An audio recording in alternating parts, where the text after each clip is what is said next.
Hello there, and welcome to Cooking with Kev, the cooking show about a variety of different foods that I cook for you out there in the internet. And you can take what I cook and try to reproduce it in your own kitchens. Today, we're going to be cooking first, and then eating breakfast. Oh, breakfast. One of the best meals of the day. It's not second breakfast. It's not 11's. It's not afternoon tea. It's not dinner. It's not supper. It's not a midnight snack. It's breakfast. You break your fast of that long night of not eating anything while you're sleeping. That's where the word comes from, I think.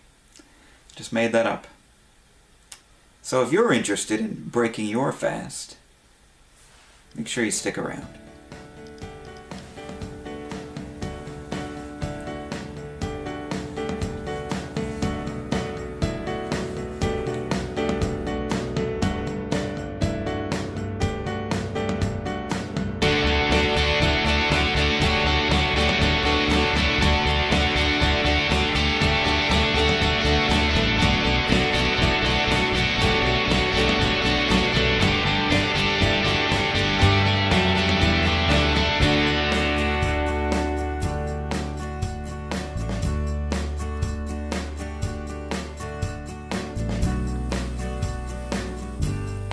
Welcome back. Breakfast. They say that breakfast is the most important meal of the day. Why? Because it comes first? I mean, it all depends on how many meals and what types of meals you have during the day, I think. Personally, I think that dessert is the most important meal of the day. Now, some of you might argue that dessert isn't a meal, dessert comes after the meal, but what if you only have dessert? Well, then it's a meal, isn't it? I think so. Now, let's talk a little bit about breakfast. I like breakfast. I'll eat breakfast anytime I want because I'm an adult. What do I have for breakfast? Well, if I'm going out somewhere and eating breakfast, I'll have bacon and eggs and toast and, and ham and all that good stuff. If I'm at home and I don't care to put something on the stove or to buy a dozen eggs that I'm not really going to get through before they go bad, I'll eat cereal. So that's what we're going to make today, cereal. And it's going to be wonderful, and you're going to love it. Now, I had a couple of favorite cereals when I was a kid. Corn Pops, Fruit Loops, Captain Crunch. Captain Crunch was probably my favorite. Now, the thing about Captain Crunch is it's very crunchy. People joke about how it would cut the inside of the roof of their mouth because it was so difficult to eat.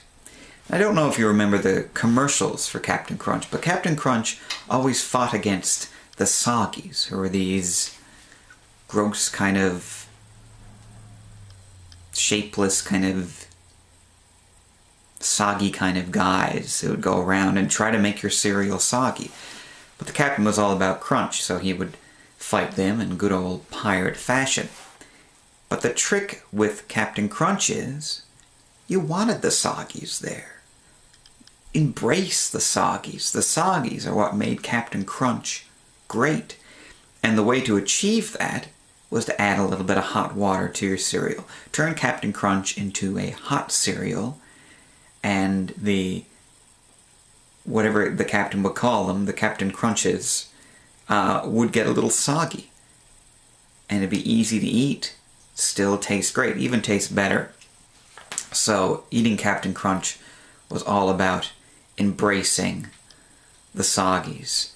Now, as I've gotten older, I've kind of moved away from Captain Crunch, and recently rediscovered one of my other old favorites. Fruit Loops. You can eat Fruit Loops any time of day when you're an adult. You could eat the entire box in 1 or 2 sittings while watching Netflix. It doesn't matter. Now, I know if many episodes back I was talking about copyright stuff. I don't care. I'm sure amongst the 20 or so loyal viewers I have out there, Mr. Kellogg is not watching this. And I've got nothing good to say about this. Nobody's paying me to talk about Fruit Loops, by the way, or anything else that I've cooked on Cooking with Kev. So, today, we're going to make Fruit Loops.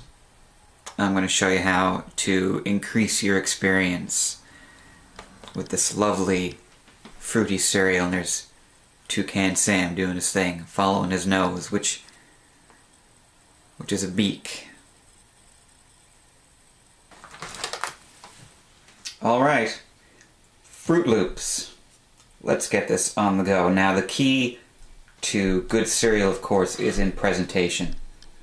You want yourself a nice, fancy bowl. Look at this one. Nice and fancy. Okay? And we just throw some cereal in there.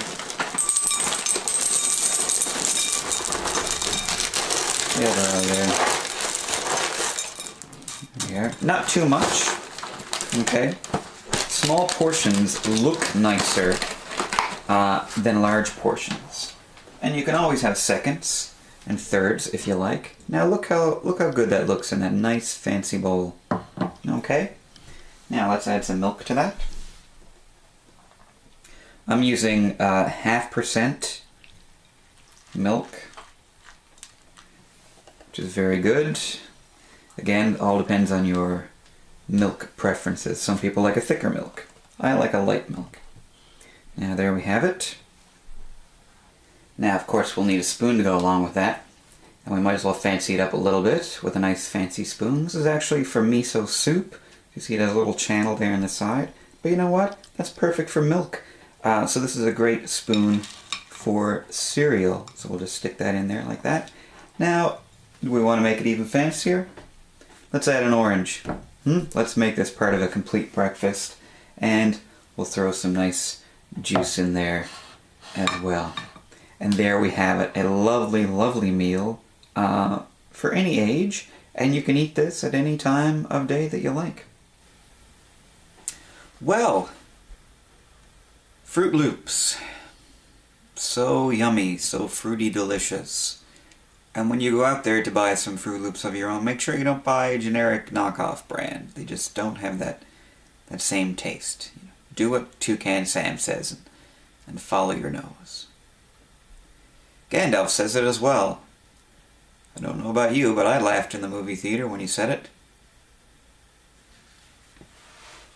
Now, I had a comment on the last video, the pizza video, that I'm going to talk about and answer right here. This is from Sarah Power. Sarah, I believe you commented before on one of these videos. Thank you for commenting again. It is much appreciated. Sarah writes, "Your pizza really does look delicious. How do you feel about putting the cheese on first and having it under the other toppings? Also, would sprinkling your spices on the top of the pizza after all of the other toppings have been added work too, or does it have to be after the sauce?"